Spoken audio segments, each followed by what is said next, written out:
Hello നമസ്കാരം. വരാൻ പോകുന്ന ഒരു കിടിലൻ എപ്പിസോഡിൻ്റെ സ്റ്റോറിയാണ് പറയാൻ പോകുന്നത്.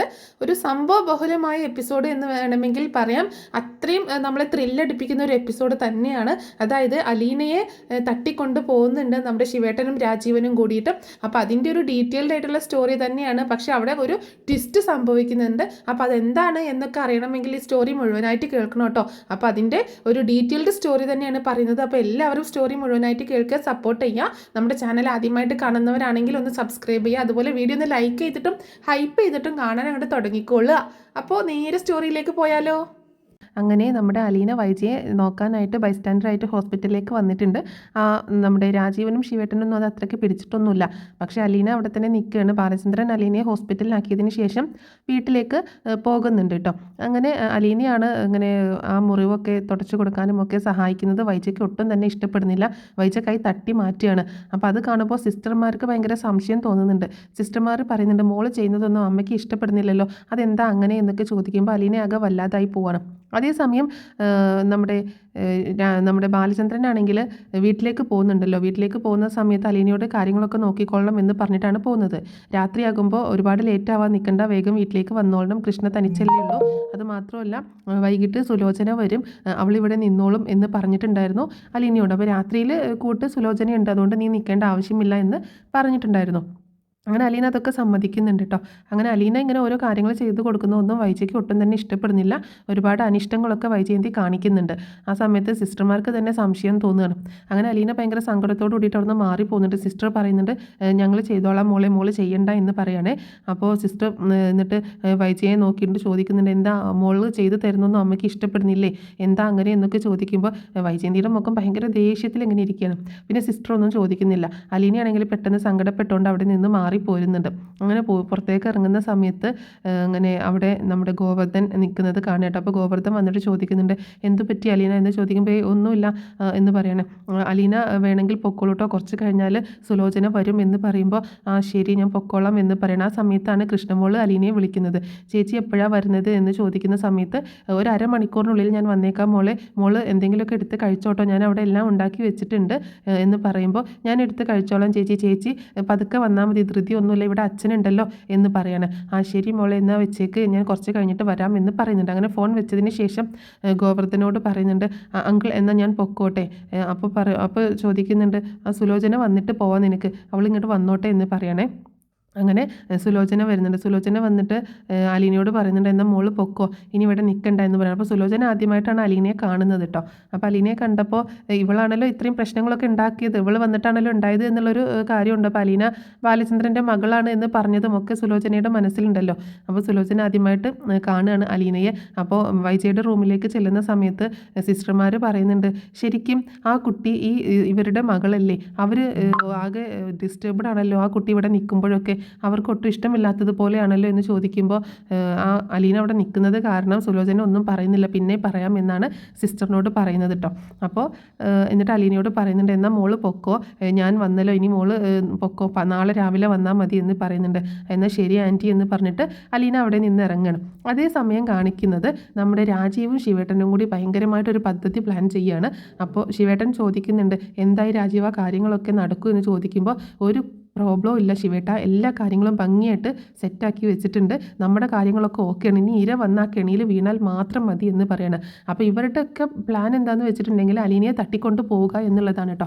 അപ്പോൾ അലീനയെ തട്ടിക്കൊണ്ട് പോയിട്ട് അവരുടെ കാര്യങ്ങളൊക്കെ നടത്തിയെടുക്കണം. എങ്ങനെയെങ്കിലും അലീന എന്ന് പറഞ്ഞൊരു ശല്യം ഒഴിവാക്കണം. ഇപ്പോൾ എന്തൊക്കെ ചെയ്തിട്ടും അലീന ഇവിടെ നിന്ന് പോകുന്നില്ല. അപ്പോൾ ഇനി അലീനയെ കാര്യമായിട്ട് എന്തെങ്കിലും ഒരു പണി കൊടുത്താൽ മാത്രമേ അലീന ഇവിടെ നിന്ന് പോകത്തുള്ളൂ എന്ന് മനസ്സിലായതുകൊണ്ടാണ് അലീനയെ കിഡ്നാപ്പ് ചെയ്യാനായിട്ട് ഇവർ പദ്ധതി തയ്യാറാക്കുന്നത്. ശിവേട്ടൻ പറയുന്നുണ്ട്, നമ്മുടെ ഈ പദ്ധതി പ്ലാൻ എങ്ങാനും പൊളിയോ എന്തെങ്കിലും പാളിച്ച സംഭവിക്കുമോ എന്നൊക്കെ ചോദിക്കുമ്പോൾ ശിവേട്ടൻ ഒന്നുകൊണ്ടും പേടിക്കേണ്ട, ഒരു പാളിച്ചയും സംഭവിക്കത്തില്ല, എല്ലാ കാര്യങ്ങളും ഞാൻ പക്കാ ഓക്കെ ആക്കിയിട്ടാണ് ചെയ്തിട്ടുള്ളത്, പിന്നെ കൂട്ടിന് ഹരിയുണ്ട്, ഹരിയുടെ കുറച്ച് ഫ്രണ്ട്സും ഉണ്ട് എന്ന് പറയണം, പിന്നെ രോഹിത്തും ഉണ്ടല്ലോ, രോഹിത്തും കാര്യങ്ങളൊക്കെ അറിയാലോ, അപ്പോൾ എല്ലാവരും കൂടിയാണ് ഈ പദ്ധതി ചെയ്യുന്നത് എന്ന് പറയുമ്പോൾ വേറെ ഒരു പ്രശ്നമൊന്നും വരരുത്, മനുവോ ബാലചന്ദ്രനോ ഇതിനെപ്പറ്റി ഒരു സൂചന പോലും കിട്ടരുത് എന്ന് പറയാണ് ശിവേട്ടൻ. അതൊന്നും ശിവേട്ടൻ പേടിക്കേണ്ട, ശിവേട്ടൻ ഈ സീനിൽ തന്നെ ഇല്ല, ആ രീതിയിൽ ഞാൻ നോക്കിക്കൊള്ളാം എന്ന് പറയണം. അങ്ങനെ അലീന വീട്ടിലേക്ക് പോകാനായിട്ട് ഹോസ്പിറ്റലിൽ നിന്ന് ഇറങ്ങുകയാണ്. അങ്ങനെ അലീന ഹോസ്പിറ്റലിൽ നിന്ന് ഇറങ്ങുകയാണ്. വീട്ടിലേക്ക് പോകാനായിട്ട് ഒരു ഓട്ടോയിൽ കയറുന്നുണ്ട്. അപ്പോൾ ആ ഓട്ടോ എന്ന് പറഞ്ഞിട്ടുണ്ടെങ്കിൽ നമ്മുടെ രാജീവും ശിവേട്ടനും കൂടിയൊക്കെ കച്ച കെട്ടി വെച്ചിട്ടുള്ള ഒരു ഓട്ടോക്കാരനാണ്. അത് അവിടെ ഇങ്ങനെ വന്ന് കിടക്കുന്നുണ്ടായിരുന്നു അലീന ഇറങ്ങി വരുന്നതും നോക്കിയിട്ട്. അങ്ങനെ അലീന കറക്റ്റ് ആ ഓട്ടോയിൽ തന്നെ കയറുകയാണ്. അങ്ങനെ അലീന പറയുന്നുണ്ട്, സ്ഥലമൊക്കെ പറഞ്ഞു കൊടുക്കുന്നുണ്ട്. പക്ഷേ ആ ഓട്ടോക്കാരൻ നേരെ വേറെ വഴിയിലൂടെയാണ് ഇങ്ങനെ ഓട്ടോ ഓടിച്ചു പോകുന്നത് കേട്ടോ. അപ്പോൾ അലീന ചോദിക്കുന്നുണ്ട്, ഇതെന്താ ഈ വഴിയിലൂടെ പോകുന്നത് എന്ന് ചോദിക്കുമ്പോൾ, ഇതൊരു എളുപ്പവഴിയാണ് മോളെ, ഇതിലൂടെ പോയി കഴിഞ്ഞാൽ പെട്ടെന്ന് എത്തും എന്ന് പറയണം. അപ്പോൾ അലീനയ്ക്ക് എന്തോ അത്രയ്ക്ക് എൻ്റെ സംശയമൊന്നും തോന്നുന്നില്ല. എന്നാലും അലീന എന്തോ ഒരു സ്പെല്ലിംഗ് മിസ്റ്റേക്ക് ഫീൽ ചെയ്യുന്നുണ്ട്. വന്ന വഴിയിലൂടെയൊന്നും അല്ല പോകുന്നത്. അപ്പോൾ അലീന പറയുന്നുണ്ട്, ചേട്ടന് വഴി തെറ്റിയെന്ന് വീണ്ടും ചോദിക്കുമ്പോൾ, ഇല്ല മോളെ, എനിക്ക് വഴിയൊന്നും തെറ്റിയിട്ടില്ല എന്ന് പറയണം. അങ്ങനെ അലീനയും കൂട്ടി കൊണ്ടുപോയിട്ട് അവിടെ ഒരു കാറ് നിർത്തിയിട്ടുണ്ടായിരുന്നു. ആ കാറിൻ്റെ അടുത്ത് കൊണ്ടുവന്ന് അതിനോട് ചേർത്ത് നിർത്തുക കേട്ടോ. അപ്പോൾ അലീന സംശയിക്കുന്നുണ്ട്, എന്താ ചേട്ടാ ഇവിടെ നിർത്തിയതെന്ന് ചോദിക്കുമ്പോൾ, ഒരു മിനിറ്റ് മോളെ, ഞാൻ ഇപ്പോൾ വരാം എന്ന് പറയണം. അങ്ങനെ ആ ഓട്ടോക്കാരൻ അപ്പുറത്തേക്കൊന്ന് മാറി പോകുന്ന സമയത്ത് പെട്ടെന്ന് ഹരിയും രോഹിത്തും രാജീവും എല്ലാം കൂടി വന്നിട്ട് അലീനയെ പിടിച്ച് ആ കാറിലേക്ക് കയറ്റിയാണ്. അങ്ങനെ ആ കാറിലേക്ക് കയറ്റി ഇവർ പെട്ടെന്ന്, അവിടെ ഒരു ആളൊഴിഞ്ഞ സ്ഥലമായിരുന്നു, അതുകൊണ്ട് തന്നെ ആരും കണ്ടിട്ടൊന്നുമില്ല. അങ്ങനെ പെട്ടെന്ന് ആ വണ്ടിയിലേക്ക് കയറ്റിയിട്ട് അവർ അലീനയും കൊണ്ട് പോകുന്നുണ്ട്. പിന്നീട് ആ ഓട്ടോക്കാരനാണെങ്കിൽ അവിടെ നിന്ന് പോകുന്നുണ്ട് കേട്ടോ. അയാൾക്ക് ഒരുപാട് കാശൊക്കെ ഇവർ കൊടുക്കുകയും ചെയ്യുന്നുണ്ട്. അങ്ങനെ ഇവരെയും അലീനയെ കാറിൽ കയറ്റിയിട്ട് കൊണ്ടുപോവുകയാണ്. അപ്പോൾ അലീന പിടിവലി കൂടുന്നുണ്ട്, വിട്, നിങ്ങൾ എന്തൊക്കെയാണ് ചെയ്യുന്നത്, എന്നെ എങ്ങോട്ടാണ് കൊണ്ടുപോകുന്നത് എന്നൊക്കെ ചോദിക്കുമ്പോൾ, നീ അടങ്ങിയിരിക്കടി അവിടെ, നീ കുറേ നാളായി ഞങ്ങളെ എല്ലാവരെയും ഇട്ട് വട്ടം കറക്കുന്ന, ഇന്ന് നിൻ്റെ അവസാനം മടി, ഇനി നീ ഈ പുറം ലോകം കാണത്തില്ല എന്ന് പറയാണ് ഹരി. അപ്പോൾ രാജീവും അതുപോലെ രോഹിത്തും ഉണ്ട് കേട്ടോ. അപ്പോൾ ഇങ്ങനെ ഇവർ ഭയങ്കരമായിട്ട് ഇങ്ങനെ പിടിച്ച് വെച്ചേക്കണം അലീനയെ. രോഹിത്താണ് വണ്ടി ഓടിക്കുന്നത്, രാജീവ് ഫ്രണ്ടിൽ ഇരിക്കുന്നുണ്ട്, പുറകിൽ അലീനയുടെ കൈ പിടിച്ചുകൊണ്ടാണ് ഹരി ഇരിക്കുന്നത്. അപ്പോൾ ഭയങ്കര അലീന കുതിർന്നുണ്ടെങ്കിലും സമ്മതിക്കുന്നില്ല കേട്ടോ. ഹരി ഇങ്ങനെ പിടിച്ച് വെച്ചേക്കാണ്. അപ്പോൾ അലീന പറയുന്നത്, നിങ്ങളിത് വലിയ പ്രോബ്ലമാണ് ചെയ്യുന്നത്, ഇതൊക്കെ അറിഞ്ഞു കഴിഞ്ഞാൽ അച്ഛൻ നിങ്ങളെ വെറുതെ വിടത്തില്ല എന്നൊക്കെ പറയുമ്പോൾ, ഇതാരും അറിയാൻ പോകുന്നില്ല, ഇനി പറഞ്ഞാൽ തന്നെ ഞങ്ങൾ എന്ത് ചെയ്യാനാണ്, അതൊന്നും എന്തൊക്കെ ചെയ്താലും ശരി, നിൻ്റെ ശല്യം ഞങ്ങൾ ഒഴിവാക്കാൻ പോവുകയാണ്, ഇനി നീ എന്ന ശല്യം, ബാക്കി എന്ത് വന്നാലും ഞങ്ങളത് അനുഭവിച്ചോളാം, നീ എന്ന ശല്യം ഞങ്ങളുടെ കുടുംബത്തിൽ ഉണ്ടാവാൻ പാടില്ല, അതുകൊണ്ട് ഇനി നിന്നെ വെച്ച് വാഴിക്കുന്ന പരിപാടിയില്ല എന്ന് പറഞ്ഞിട്ട് ഇങ്ങനെ പറയുകയാണ് രാജീവ്. അപ്പോൾ ഇവളാണെങ്കിൽ ഇങ്ങനെ അലീനയാണെങ്കിൽ ഒരുപാട് സംസാരിച്ചുകൊണ്ടിരിക്കുന്നുണ്ടല്ലോ. അപ്പോൾ രാജീവ് പറയുന്നുണ്ട്, എടാ ആ ബാൻഡേജ് എടുത്ത് അവളുടെ വായിൽ ഒട്ടിക്കണം, അവളുടെ കൈകൾ ആദ്യം കൂട്ടിക്കെട്ട് എന്നൊക്കെ പറയുന്നുണ്ട്. അങ്ങനെ ഹരി അവളുടെ കൈകൾ രണ്ടും കൂടെ പിടിച്ച് കൂട്ടിക്കെട്ടുകയും അതുപോലെ വായിൽ ഒരു ബാൻഡേജ് ഒട്ടിക്കുകയും ചെയ്യുന്നുണ്ട്. പിന്നീട് അലീനയ്ക്ക് ഒന്നും സംസാരിക്കാനോ ഒന്നും പറ്റുന്നില്ല. അങ്ങനെ അവരെല്ലാവരും കൂടി ഒരു പഴയ കെട്ടിടത്തിലേക്കാണ് കൊണ്ടുപോകുന്നത്. ഒരു പഴയൊരു ഗോഡൗൺ പോലെയുള്ള സ്ഥലത്തേക്കാണ് അലീനയും കൂട്ടിയിട്ട് പോകുന്നത്. അങ്ങനെ അലീനയെ അതിനുള്ളിലേക്ക് കയറ്റി, കാർ അതിനുള്ളിലേക്ക് കയറ്റിയതിന് ശേഷമാണ് അലീനയെ പുറത്തിറക്കുന്നത്. അങ്ങനെ അതിനുള്ളിലേക്ക് കൊണ്ടുപോയിട്ട് അലീനയെ തള്ളിയിടുകയാണ്. അലീനയാണെങ്കിൽ അവിടെ വേച്ച് പോവുകയാണ്, വീണ് പോവുകയാണ്. എന്നിട്ട് അലീനയ്ക്കാണെങ്കിൽ ഒന്നും പറയാൻ പറ്റുന്നില്ലല്ലോ. ആ സമയത്ത് അവിടെ ശിവേട്ടനും വരുന്നുണ്ട്. അങ്ങനെ ആ ശിവേട്ടൻ ഓൾറെഡി അവിടെ ഉണ്ടായിരുന്നു. അങ്ങനെ ശിവേട്ടനും രാജീവും അതുപോലെ ഹരിയും രോഹിത്തും വന്നിട്ട് സംസാരിക്കുന്നുണ്ട്. ഇതേ, ഇവിടെ നിന്ന് നിന്നെ ഒരാളും രക്ഷിക്കാൻ വരത്തില്ല, നീ ഇനി പുറം ലോകം കാണാൻ പോകുന്നില്ല, ഞങ്ങൾ പറയുന്നത് അനുസരിച്ച് കഴിഞ്ഞാൽ നിനക്ക് മാന്യമായിട്ട് ജീവിക്കാം, അല്ലാന്നുണ്ടെങ്കിൽ പിന്നെ നിന്നെ വച്ചേക്കത്തില്ല, നിൻ്റെ ജീവിതം തന്നെ ഇല്ലാതാക്കി കളയുമെന്നൊക്കെ രാജീവ് പറയുന്നുണ്ട്. എൻ്റെ സ്വഭാവം നിനക്ക് അറിയാഞ്ഞിട്ടാണ്, ഞാൻ ഇപ്പം കാണുന്ന ഈ മര്യാദക്കാരനൊന്നുമല്ല. ദേ, ഈ ശിവേട്ടൻ അറിയാം ഞാൻ എങ്ങനെ നടന്നിട്ടുള്ള ആളാണെന്ന്. ഇപ്പം ഞാൻ കുറച്ച് മര്യാദയിലേക്ക് നടക്കുന്നതുള്ളൂ. എൻ്റെ ആ പഴയ സ്വഭാവം നീയായിട്ടാണ് ഇപ്പോൾ പുറത്തെടുപ്പിച്ചത്. ഇനി നിന്നെ വെച്ച് വാഴിക്കത്തില്ല. ഞാൻ അവസാനമായിട്ട് പറയുകയാണ്, നിനക്ക് അവസാനമായിട്ട് ഒരു ചാൻസ് ഉണ്ട്. നീയായിട്ട് ഇവിടം വിട്ട് പോവുകയാണെങ്കിൽ, നീ ഒരിക്കലും തിരിച്ചു വരാത്ത, ബാലചന്ദ്രൻ്റെയോ ഞങ്ങളുടെയോ ഒന്നും കണ്ണിൻ്റെ മുന്നിൽ കാണാത്ത അത്രയും ദൂരത്തേക്ക് നീ പോവുകയാണെങ്കിൽ നിനക്ക് എവിടെയെങ്കിലും പോയി ജീവിക്കാം. അതിന് എത്രയാണ് പണം എന്ന് വേണ്ടത് വെച്ചാൽ ഞങ്ങൾ തരാം. പക്ഷേ ഇവിടെ പിന്നെ കാണാനേ പാടില്ല, ഒരു കോൺടാക്റ്റും പാടില്ല ബാലചന്ദ്രനുമായിട്ടോ ആ കുടുംബവുമായിട്ടോ ഒരാളുമായിട്ടോ ഒരു ബന്ധവും പാടില്ല. ഇതിൻ്റെ പുറകിൽ ഞങ്ങളാണെന്ന് ഒരിക്കലും ബാലചന്ദ്രനോ മനുവോ ഒന്നും അറിയാൻ പാടില്ല. അങ്ങനെയാണെങ്കിൽ നിന്നെ ഞങ്ങൾ സേഫാക്കി വിടുന്നതായിരിക്കും. അതല്ല ഇവിടെ തന്നെ നിൽക്കാനാണ്, കടിഞ്ഞു തൂങ്ങി ഇവിടെ തന്നെയാണ് നിൽക്കാനാണ് നിൻ്റെ പ്ലാനെങ്കിൽ ഒരിക്കലും ഞങ്ങളത് അനുവദിച്ച് തരത്തില്ല. നിന്നെ ഇവിടെ നിന്ന് കെട്ടിക്കും, കൊല്ലാനാണെങ്കിലും ഞങ്ങൾ റെഡിയാണ് എന്ന് പറയാണ് രാജീവ്. അലീന ഇതൊക്കെ ഭാഗ പേടിയോട് കൂടിയിട്ട് കേട്ടിരിക്കുകയാണ്. ഇനി ഇവരിപ്പോൾ എന്താണ് ചെയ്യാൻ പോകുന്നത് എന്നൊന്നും അറിയാതെ കേട്ടോ. അപ്പോൾ ശിവേട്ടൻ പറയുന്നുണ്ട്, മതി രാജീവ്, അവൾക്ക് ഏകദേശം കാര്യങ്ങൾ മനസ്സിലായിട്ടുണ്ട് എന്ന് പറയുന്നത്. ഇനി അവളുടെ അഭിപ്രായം എന്താണ് നമുക്ക് ചോദിക്കാം എന്ന് പറഞ്ഞിട്ട് അവളുടെ വായിലുള്ള ബാൻഡേജ് അഴിക്കാൻ ഹരിയോട് പറയുന്നുണ്ട് കേട്ടോ. ഹരിയാണെങ്കിൽ അവളുടെ വായിലൊട്ടിച്ച ബാൻഡേജ് വലിച്ചൂരാണ്. ശരിക്കും അലീനയ്ക്ക് നന്നായിട്ട് വേദനിക്കുന്നുണ്ട്. അലീന വളരെ രൂക്ഷമായിട്ട് അങ്ങനെ ഹരിയെ നോക്കുന്നുണ്ട് കേട്ടോ. നീ നോക്കണ്ടടി, നീ എന്നെ തല്ലിയില്ലടി, നിനക്ക് ഞാൻ തരാടി എന്ന് പറഞ്ഞിട്ട് ഹരി ആ സമയത്ത് ഒരൊറ്റ അടി കൊടുക്കുകയാണ് അലീനയുടെ കവിളിൽ. എന്നിട്ടാണ് ആ ബാൻഡേജ് അഴിക്കുന്നത്.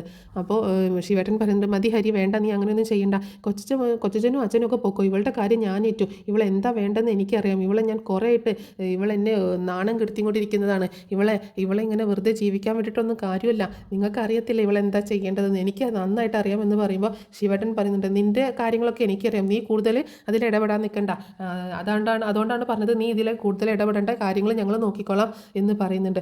അങ്ങനെ രാജീവ് ചോദിക്കുന്നുണ്ട്, പറ, എന്താണ് നിൻ്റെ അഭിപ്രായം, നീ ഇവിടെ നിന്ന് പോകാൻ തയ്യാറാണോ എന്ന് ചോദിക്കുമ്പോൾ അലീന പറയുന്നുണ്ട്, നിങ്ങൾക്ക് അറിയാഞ്ഞിട്ടാണ് എന്നെ, ഞാൻ ആരാണെന്നോ എന്താണെന്നോ ഒന്നും നിങ്ങൾക്കറിയത്തില്ല, അതുകൊണ്ടാണ് നിങ്ങൾ ഇങ്ങനെയൊക്കെ പെരുമാറുകയും ചെയ്യുന്നത് എന്ന് പറയുമ്പോൾ, നീ കൂടുതൽ പ്രസംഗമൊന്നും വേണ്ട, കാര്യം മാത്രം പറഞ്ഞാൽ മതി എന്ന് പറയണം അലീന. ഞാൻ ഇവിടെ നിന്ന് എവിടെ പോയി കഴിഞ്ഞാലും അച്ഛൻ എന്നെ തേടി പിടിച്ച് ഇങ്ങോട്ടേക്ക് തന്നെ കൊണ്ടുവരും എന്ന് അലീന പറയുമ്പോൾ, ശരി, അച്ഛൻ നിന്നെ തേടി പിടിച്ച് കൊണ്ടുവരാത്തൊരു സ്ഥലത്തേക്ക് ഞങ്ങൾ നിന്നെ പറഞ്ഞയക്കാം എന്ന് പറയണം, അതായത് കൊന്നു കളയാം എന്ന് പറയണം. അപ്പോൾ അലീന പറയുന്നുണ്ട്, നിങ്ങൾക്ക് എന്നെ കൊല്ലാൻ പറ്റുമെങ്കിൽ നിങ്ങൾ എന്നെ കൊന്നു കളഞ്ഞേക്ക്, അല്ലാതെ എന്നെ ജീവനോടെ വിട്ട് കഴിഞ്ഞാൽ അച്ഛൻ എന്തായാലും എന്നെ തേടി പിടിച്ച് ഇങ്ങോട്ടേക്ക് കൊണ്ടുവരും എന്ന് പറയണം. അപ്പോൾ അലീന പിന്നെ ഒരു വിട്ടുവീഴ്ചയ്ക്കും തയ്യാറല്ല എന്ന് മനസ്സിലാവുകയാണ്. പക്ഷേ അലീന പറയുന്നുണ്ട്, ഞാൻ പൊക്കോളാം, എനിക്ക് യാതൊരു പ്രശ്നമില്ല ഞാൻ പോകുന്നതിൽ, പക്ഷേ ഞാൻ പോയാലും നിങ്ങൾ വിജയിക്കാൻ പോകുന്നില്ല, നിങ്ങളുടെ പരാജയം അവിടെ തുടങ്ങാനാണ് പോകുന്നത് എന്ന് അലീന പറയുമ്പോൾ ഇവർക്കൊന്നും മനസ്സിലാവുന്നില്ല കേട്ടോ.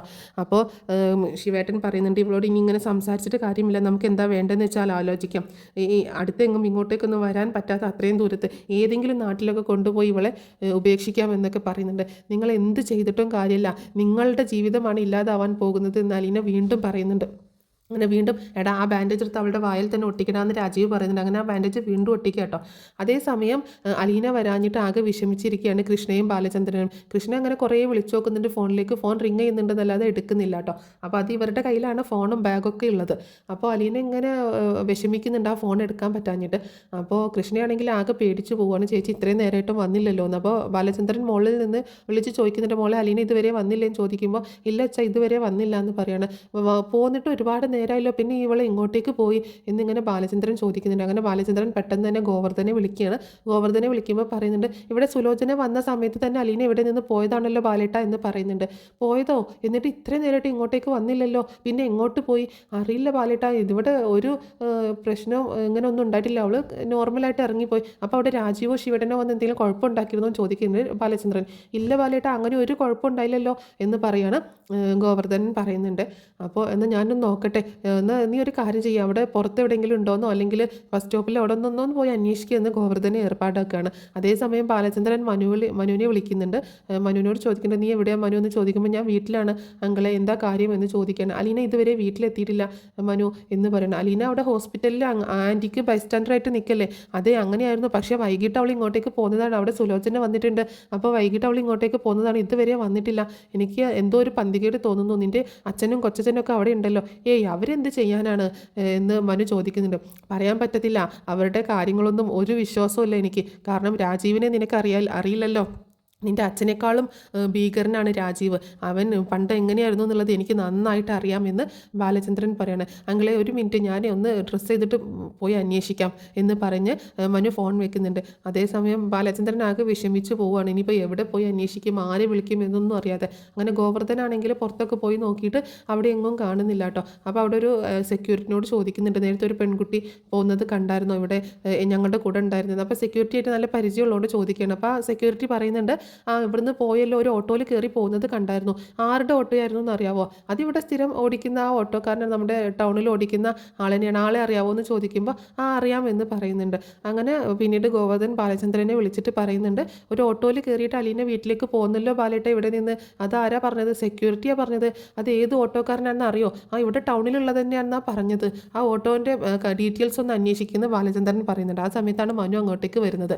മനു വരുന്ന സമയത്ത് ഗോവർദ്ധനോട് ചോദിക്കുന്നുണ്ട്, എന്താ അങ്കിളെ അലീന പോയോ എന്ന് ചോദിക്കുമ്പോൾ, അലീന ഒരു ഓട്ടോയിൽ കയറി പോകുന്നത് ഈ സെക്യൂരിറ്റി ചേട്ടൻ കണ്ടു എന്ന് ഗോവർദ്ധൻ പറയാണ്. എന്നാൽ വാ നമുക്ക് ആ ഓട്ടോക്കാരനോട് ചോദിക്കാം, അലീനെ എവിടെയാണ് കൊണ്ടുപോയി വിട്ടത് എന്ന് ചോദിക്കാം എന്ന് പറഞ്ഞിട്ട് അങ്ങനെ അവർ രണ്ടുപേരും കൂടെ ഓട്ടോ അന്വേഷിച്ച് പോവുകയാണ്. അങ്ങനെ ഓട്ടോ അന്വേഷിച്ച് പോകുന്ന സമയത്ത് ഓട്ടോ സ്റ്റാൻഡിലെത്തി ചോദിക്കുന്ന സമയത്ത് അപ്പോൾ ആ ചേട്ടൻ ട്രിപ്പ് നിർത്തിയിട്ട് വീട്ടിലേക്ക് പോയി എന്നുള്ളത് അവിടെ നിന്ന് കിട്ടണം. അപ്പോൾ വീട് എവിടെയെന്ന് അന്വേഷിക്കുമ്പോൾ അവർ വീടും സ്ഥലമൊക്കെ പറഞ്ഞു കൊടുക്കുന്നുണ്ട്. എന്നാൽ നമുക്ക് അവിടെ പോയി അന്വേഷിക്കാം, എവിടെയാണ് കൊണ്ടുപോയി വിട്ടത് എന്നറിയാലോ എന്ന് പറയുന്നുണ്ട്. പറയുന്നുണ്ട് മനു. അങ്ങനെ ഗോവർദ്ധനും മനുവും കൂടിയാണ് പോയി അന്വേഷിക്കുന്നത്. അതേ സമയത്ത് ബാലചന്ദ്രനെ വിളിച്ചിട്ട് അങ്കിൾ പേടിക്കേണ്ട, ഞങ്ങൾ ആ ഓട്ടോക്കാരൻ്റെ വീട്ടിലേക്ക് പോവുകയാണ്, അവിടെ പോയി അന്വേഷിച്ചിട്ട് അങ്കിളിനെ വിവരം അറിയിക്കാമെന്ന് പറയുന്നുണ്ട്. അങ്ങനെ മനുവും ഗോവർദ്ധനും കൂടി ആ ഓട്ടോക്കാരൻ്റെ വീട്ടിലെത്തുന്ന സമയത്ത് അവരോട് ചോദിക്കുന്നുണ്ട് കേട്ടോ. അപ്പോൾ അയാൾ പറയുന്നുണ്ട് അവളെ ഞാൻ അവിടെ ഒരു ബസ് സ്റ്റോപ്പിലാണ് ഇറക്കി വിട്ടത് എന്ന് പറയുന്നുണ്ട്. അപ്പോൾ അയാൾ ഒരു നല്ല രീതിയിൽ തന്നെ പറഞ്ഞു ഒപ്പിക്കുകയാണേ. അപ്പോൾ ആ സംസാരത്തിൽ അത്ര പന്തികേടൊന്നും തോന്നില്ല. പക്ഷേ മനുവിന് എന്തോ സംശയം തോന്നിയത് കാരണം മനു വീണ്ടും ചോദിക്കുമ്പോൾ അയാളുടെ സംസാരത്തിൽ എന്തോ മിസ്റ്റേക്ക് ഉള്ളതായിട്ട് തോന്നുകയാണ്. അപ്പോൾ അയാളോട് വളരെ ദേഷ്യപ്പെട്ടിട്ട് ഇത് വലിയ കേസാകും, നിങ്ങൾ എവിടെയാണ് അവളെ കൊണ്ടുപോയി ഇറക്കി വിട്ടത് എന്ന് ചോദിക്കുന്ന സമയത്ത് ആ ഓട്ടോക്കാരനുണ്ടായ സംഭവങ്ങളൊക്കെ പറയുന്നുണ്ട് കേട്ടോ. അപ്പോൾ ഇങ്ങനെ പറയണം, ഒരാൾ എനിക്ക് കുറച്ച് കാശ് തന്നു, ആ ഓട്ടോ അവരുടെ വണ്ടിയുടെ അടുത്തേക്ക് കൊണ്ടുപോയി ചെല്ലാനായിട്ട് പറഞ്ഞു. അപ്പോൾ അത് ആരാന്ന് ചോദിക്കുമ്പോൾ അത് ആരാണ് പേരൊന്നും എനിക്കറിയത്തില്ല, അവിടെ ഹോസ്പിറ്റലിൽ ഉണ്ടായിരുന്ന ആൾ തന്നെയാണെന്ന് തോന്നുന്നത് എന്ന് പറയുന്നുണ്ട് കേട്ടോ. അപ്പോൾ മനു ആണെങ്കിൽ ഫോണിൽ ഫോട്ടോ കാണിച്ചു കൊടുക്കുന്നുണ്ട്, രാജീവിൻ്റെയും ശിവൻ്റെയും അതുപോലെ രോഹിത്തിൻ്റെയും ഹരിയുടെയും ഒക്കെ ഫോട്ടോ കാണിച്ചു കൊടുക്കുന്ന സമയത്ത് രാജീവിൻ്റെ ഫോട്ടോ കണ്ടിട്ട് ആ ഓട്ടോക്കാരനെ തിരിച്ചറിയണം, ഇയാളാണ് എനിക്ക് കാശ് തന്നത് എന്ന് പറയുന്നുണ്ട്. അപ്പോൾ അവർക്ക് മനസ്സിലാവാണ് രാജീവാണ് ഇവരെ അലീനയെ തട്ടിക്കൊണ്ട് പോയേക്കുന്നതെന്ന് മനുവിന് മനസ്സിലാവുന്നുണ്ട്. അപ്പോൾ മനു ആണെങ്കിൽ ബാലചന്ദ്രനെ ഇത് അറിയിച്ചു കഴിഞ്ഞാൽ ഭയങ്കര പ്രശ്നമാണെന്ന് അറിയുന്നതുകൊണ്ട് പറയുന്നുണ്ട്, തൽക്കാലം നമുക്ക് അങ്കിളിനെ അറിയിക്കേണ്ട, നമുക്കൊന്ന് അന്വേഷിക്കാം എന്ന് പറയണം. മനു പെട്ടെന്ന് തന്നെ രാജീവിനെ ഫോൺ ചെയ്യുന്നുണ്ട്. കൊച്ചച്ഛൻ ഇത് എവിടെയാണെന്ന് ചോദിക്കുമ്പോൾ എന്താ മനു കാര്യം പറ എന്ന് പറയണം. കൊച്ചച്ഛൻ അലീനയെ എങ്ങോട്ടേക്കാണ് കൂട്ടിക്കൊണ്ടുപോയത് എന്ന് ചോദിക്കുന്നുണ്ട്. അപ്പോൾ അലീനയെ ഞാൻ കൂട്ടിക്കൊണ്ടുപോയെന്ന് ആര് പറഞ്ഞു നിന്നോട്, അലീന അവിടെ ഹോസ്പിറ്റലിൽ ഉണ്ടായിരുന്നല്ലോ എന്ന് പറയുമ്പോൾ കൊച്ചച്ച കളിക്കല്ലേ, അലീനയെ മര്യാദക്ക് വീട്ടിലേക്ക് എത്തിച്ചോ, അല്ലെങ്കിൽ കൊച്ചച്ഛൻ ഇതിൻ്റെ അനന്തരഫലം അനുഭവിക്കേണ്ടി വരും എന്ന് പറയുമ്പോൾ നീ ഒന്ന് പോയേ ചെറുക്ക, എൻ്റെ അടുത്ത് അലീനയൊന്നും ഇല്ല എന്ന് പറയുന്നുണ്ട്. പക്ഷേ മനു ആണെങ്കിൽ അവരുടെ ഫോൺ ട്രേസ് ചെയ്തിട്ട് അവരുള്ള സ്ഥലം കണ്ടെത്തുകയും അവിടെ പോയിട്ട് അലീനയെ രക്ഷിക്കുകയും ചെയ്യുന്നുണ്ട് കേട്ടോ. അപ്പോൾ എന്താണെങ്കിലും അതിൻ്റെയൊക്കെ ഒരു ഡീറ്റെയിൽ സ്റ്റോറി ഞാൻ പിന്നീട് അപ്ലോഡ് ചെയ്യുന്നതായിരിക്കും. എന്താണെങ്കിലും അലീനയെ തട്ടിക്കൊണ്ട് പോയിട്ട് അവരവിടെ ഇട്ട് ഉപദ്രവിക്കുകയാണ്. പിന്നീട് അലീനയെ അവിടുന്ന് കടത്തി കളയാനും ഒക്കെയാണ് ശ്രമിക്കുന്നത്. പക്ഷേ ഒരു പ്ലാനും നടക്കത്തില്ല, അലീനയെ മനുവും വന്ന് രക്ഷിക്കുക തന്നെ ചെയ്യുന്നുണ്ട്. അങ്ങനെ പിന്നീടാണ് അലീനയും മനുവും തമ്മിലൊക്കെയുള്ള പ്രണയ സീനുകളൊക്കെ വരുന്നത് കേട്ടോ. അതൊക്കെ കാണാൻ എല്ലാവരും കാത്തിരിക്കുകയാണ്, അതുപോലെ ഞാനും കാത്തിരിക്കുകയാണ്. അങ്ങനത്തെ സീനുകളൊക്കെ വരുന്നുണ്ട്. അപ്പോൾ അതിൻ്റെയൊക്കെ സ്റ്റോറി ഡീറ്റെയിൽ ആയിട്ട് തന്നെ ഞാൻ പിന്നീട് പറഞ്ഞ് അപ്ലോഡ് ചെയ്യുന്നതായിരിക്കും. അപ്പോൾ ഇത്രയേ ഉള്ളൂ ഇന്നത്തെ സ്റ്റോറി എല്ലാവർക്കും ഇഷ്ടമായിട്ടുണ്ടാവുമെന്ന് വിചാരിക്കുകയാണ്. ഇഷ്ടമായിട്ടുണ്ടെങ്കിൽ ഒന്ന് സപ്പോർട്ട് ചെയ്യാൻ മറക്കരുത് കേട്ടോ. നെക്സ്റ്റ് കിടിലൻ എപ്പിസോഡ് സ്റ്റോറിയായിട്ട് വരുന്നതായിരിക്കും.